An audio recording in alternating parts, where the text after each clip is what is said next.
నిన్న అమెరికా అధ్యక్షుడు Joe Biden చాలా పెద్ద స్టేట్మెంట్, అంటే ఇది ఎంత పెద్ద స్టేట్మెంట్ అనేది మనం మాటల్లో చెప్పలేము. India's stands on sanctions against Russia is shaky. అంటే నువ్వు భారతదేశమా ఒక కరెక్ట్ అయిన నిర్ణయం ఎందుకు తీసుకోలేకపోతున్నావు, షేకీగా ఎందుకు ఉన్నావు? అంటే షేకీగా ఉండడం అంటే ఏంటి? ఒక బలమైన నిర్ణయం, అంటే ఒక స్ట్రాంగ్ డిసిషన్ అనేది మనము రష్యా విషయంలో తీసుకోలేకపోతున్నాం. ఇప్పుడు చూడు, నా మిత్రులు నాటో దేశాలు, యూరోప్ యూనియన్లో ఉండే దేశాలు, అలాగే క్వాడ్ గ్రూప్లో ఉండేవాళ్ళు, వీళ్ళందరూ కూడా రష్యా విషయంలో వాళ్ళు శాంక్షన్స్ విధించారు కదా. మరి ఇండియా నువ్వు ఎందుకు ఇలా చేయలేకపోతావు? నీకెందుకు రష్యా అంటే అంత అభిమానం, అంత ప్రేమ ఎందుకు? ప్రపంచమంతా కూడా రష్యాని వ్యతిరేకంగా చూస్తూ ఉంటే నువ్వు మాత్రం వాళ్ళకి ఎందుకు సపోర్ట్గా నిలబడుతున్నావు? కారణం ఏమిటి? ఇది జో బైడెన్ అడిగే ప్రశ్న. జో బైడెన్ ఇచ్చిన ఈ స్టేట్మెంట్లో నేను చెప్తున్నానండి, ఎటువంటి లాజిక్ లేదు, ఎటువంటి రీజనింగ్ లేదు, ఎటువంటి రేషనల్ కూడా లేదు. ఎలా ఇది మనం చెప్పగలము అంటే, అమెరికాకు ఇప్పుడు ఈ భారతదేశాన్ని బెదిరించడం అంటే ఆసియా ఖండంలో వాళ్ళ పెత్తనం అన్నప్పుడు ఏంటి? India, China. సో వీళ్ళిద్దరిని లొంగ తీసుకోవాలి. ఇద్దరూ కూడా ఇవాళ రష్యా వైపు ఉన్నారు కాబట్టి ఏమీ చెయ్యలేక ఇలా మాట్లాడడం. మరి మీరు ఆలోచించవచ్చు, ఇండియా ఎందుకండి ఇంత అంటే ప్రపంచమంతా కూడా అమెరికా వైపు ఉన్నప్పుడు మనము మాత్రం ఎందుకు పనిగట్టుకొని ఈ రష్యాకు సపోర్ట్గా నిలబడుతున్నాం? ఏమిటి అంత అవసరం మనకి ఏమొచ్చింది అంటే, ఇక్కడ మన ఫారిన్ పాలసీ ఎంత స్ట్రాంగ్గా ఉంటుందనేది మనం గమనించాలి. పాకిస్తాన్ ప్రధానమంత్రి ఇమ్రాన్ ఖాన్ స్వయంగా ఒప్పుకున్నాడు, భారతదేశం యొక్క ఫారిన్ పాలసీ అనేది చాలా చాలా స్ట్రాంగ్గా ఉందని. ఎందుకు ఇలా వీళ్ళు మాట్లాడుతున్నారు? ఇది అమెరికాకు తెలియదంటే ఖచ్చితంగా వాడికి తెలుసు. కానీ మనకున్న మేధాశక్తి అమెరికా అధ్యక్షుడికో వాళ్ళ థింక్ ట్యాంకో లేనే లేదు అనేది నేను 100% చెప్పగలను.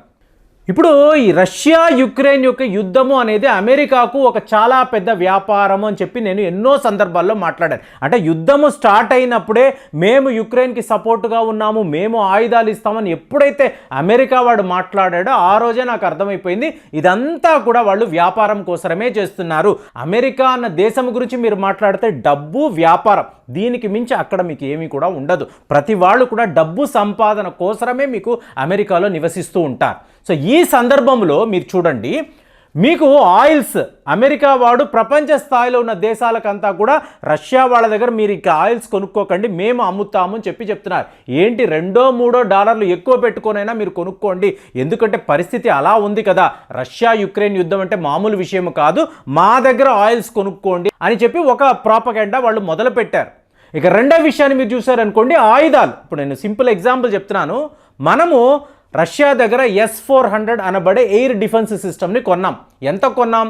40,000 కోట్లు పెట్టి మనము కొన్నాం. ఇదే ఇప్పుడు భారతదేశము రష్యా మీద శాంక్షన్స్ విధించారు అంటే ఏంటి? మనము ఇక మీద రష్యా దగ్గర ఆయుధాలు కొనము అని చెప్పి మనము వాళ్ళ మీద శాంక్షన్స్ విధించాం. అప్పుడు ఏమైపోతుంది? ఇప్పుడు ఇదే S-400కి ఈక్వల్గా మా దగ్గర కూడా ఉంది టాడ్ అని చెప్పేసి చెప్తున్నాడు చూసారు అమెరికా. ఇది S-400 వద్దు, రష్యా వద్దు అని చెప్పి మన అమెరికా దగ్గర కొనాలనుకోండి, మీకు 1,00,000 కోట్లకు పైగా మీకు ఖర్చు అవుతుంది. ఇది అమెరికా వాడికి కావాలి. S-400 కొనకు, మా దగ్గర ట్యాడ్ ఉంది కదా ఇది కొనుక్కో అంటాడు. మనం ఏం చేసాము? దాన్ని కంపేర్ చేసాం, డిఫరెన్సెస్ చూసాం, ప్రైజింగ్ చూసాం, పర్ఫార్మెన్స్ చూసాం, ఎఫిషియన్సీ చూసాం, క్యాపబిలిటీస్ చూసాం. ఇవన్నీ చూసి ఏం చేసాం?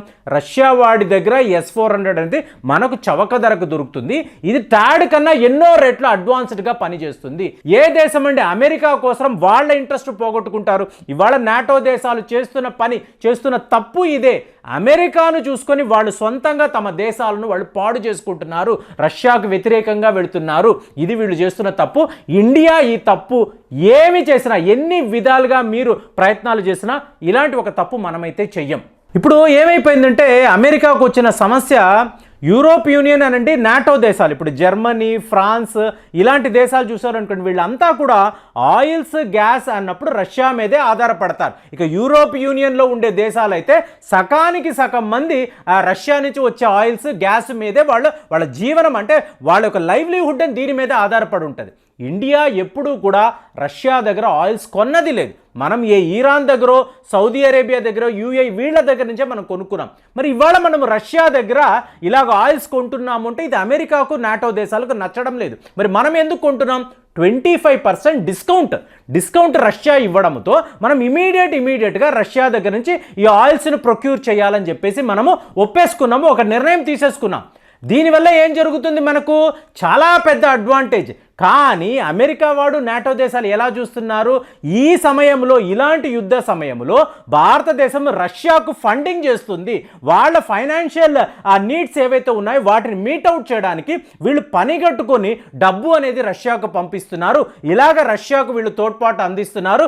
యుక్రెయిన్ మీద యుద్ధము చేయడానికి ఈ ధన బలాన్ని వీళ్ళు చేకూరుస్తున్నారు. ఇది తప్పు అని చెప్పి అమెరికా మీకు ఆర్గ్యుమెంట్ చేస్తుంది. మరి ఈ ఆర్గ్యుమెంట్లో నిజము ఉందా అంటే నేను మీకు ఒకటే చెప్పగలను, $70 పర్ బ్యారెల్ అనేది ఇంకా కొద్ది నెలల పాటు భారతదేశంలో, అంటే ఆయిల్ ప్రైజింగ్ గురించి చెప్తున్నానండి, మీకు ఇలాగే కొనసాగితే భారతదేశం యొక్క కరెన్సీ అనేది కుప్ప కూలిపోతుంది. ఇన్ఫ్లేషన్ అనేది దేశంలో మీకు విలయ తాండవం ఆడుతుంది. అప్పుడు ఈ అమెరికా వాడు వచ్చి మనల్ని సేవ్ చేస్తాడా? మీరు గమనించండి, అమెరికా వాడు ఎక్కడా కూడా భారతదేశం యొక్క ఈ నూనె అవసరాలు, అంటే క్రూడ్ ఆయిల్ నెసెసిటీ అనేది చూడలేదు. దీనికి పైగా మీరు చూసారనుకోండి, ఫర్టిలైజర్స్, మీకు ఇవాళ ప్రపంచంలో హైయెస్ట్ లెవెల్లో ఫర్టిలైజర్స్ ఎవరు సప్లై చేస్తారంటే రష్యా వాళ్ళే చేస్తారు.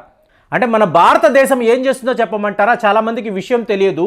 $90 బిలియన్ వర్త్ సబ్సిడీ అనేది మనం మన రైతులకు ఈ ఫర్టిలైజర్స్ రూపేణ ఇస్తున్నాం. $19 బిలియన్. ఎవరైనా నమ్ముతారండి? ఎంత అమౌంట్ ఒక్కసారి మీరు క్యాల్కులేట్ చేయండి. ఎవరైనా బాగా నిష్ణాతులు ఉంటారు కదా మ్యాథమెటిక్స్లో. $19 బిలియన్ మీరు భారతదేశ రైతుల కోసం ఫర్టిలైజర్స్ కోసము సబ్సిడీగా ఇస్తున్నారు అంటే ఎంత పెద్ద స్కీమో చూడండి. మరి దీనికి ఎవరు సెంట్రల్ పాయింట్ అంటే రష్యా నుంచి మాత్రమే మనకు ఫర్టిలైజర్స్ అనేవి వస్తాయి.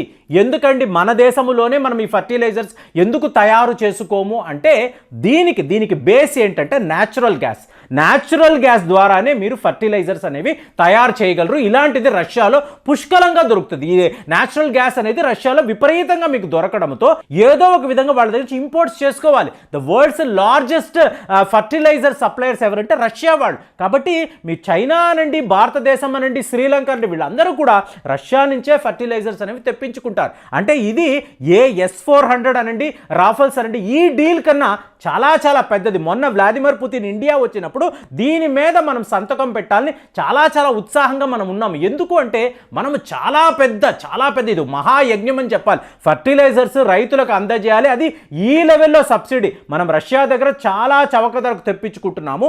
అందులో మళ్ళీ సబ్సిడీ ఇచ్చి ఇంతమంది రైతులను ఆదుకోవాలని చెప్పి మనం అంటున్నామంటే 22-23 వచ్చే నాటికి ఇదే ఫర్టిలైజర్ సబ్సిడీ ఎంతో చెప్పమంటారా?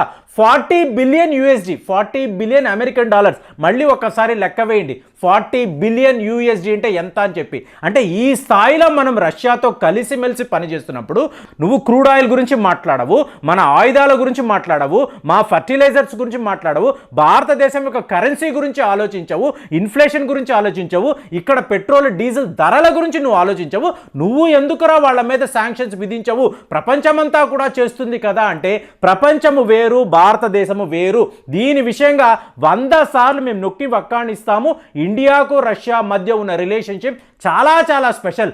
నిజము ఏమిటంటే రష్యా అన్న, భారతదేశం అన్న, అమెరికా, నాటో దేశాలకు భయము. వీళ్ళు మనల్ని ఎదిరించి ఏమీ కూడా చేయలేరు. ఇదే రియాలిటీ. మరి ఇన్ని విషయాలు మనం మాట్లాడాము కదా. అమెరికా అధ్యక్షుడు ఇచ్చిన స్టేట్మెంట్ను మీరు ఎలా చూస్తున్నారు? మీరు ఒప్పుకుంటున్నారా, ఒప్పుకోవడం లేదా? రష్యాకు ఇండియా మధ్య రిలేషన్షిప్ ఇంకా ఎలా ఉండాలి? ఏ విధంగా ఇది ఎదగాలి? ఇది ఆగిపోవడం కాదు, ఇంకా ఎదగాలి. ఇండియా రష్యా మీద ఎప్పుడూ కూడా శాంక్షన్స్ విధించే అవకాశాలే లేవు. ఇది జో బైడెన్ తెలుసుకోవాలి. మరి దీని మీద మీరేం ఆలోచించారో ఒక్కసారి మీరు కామెంట్స్లో పెట్టండి. మళ్ళీ వచ్చే వీడియోలో కలుద్దాం. జై హింద్.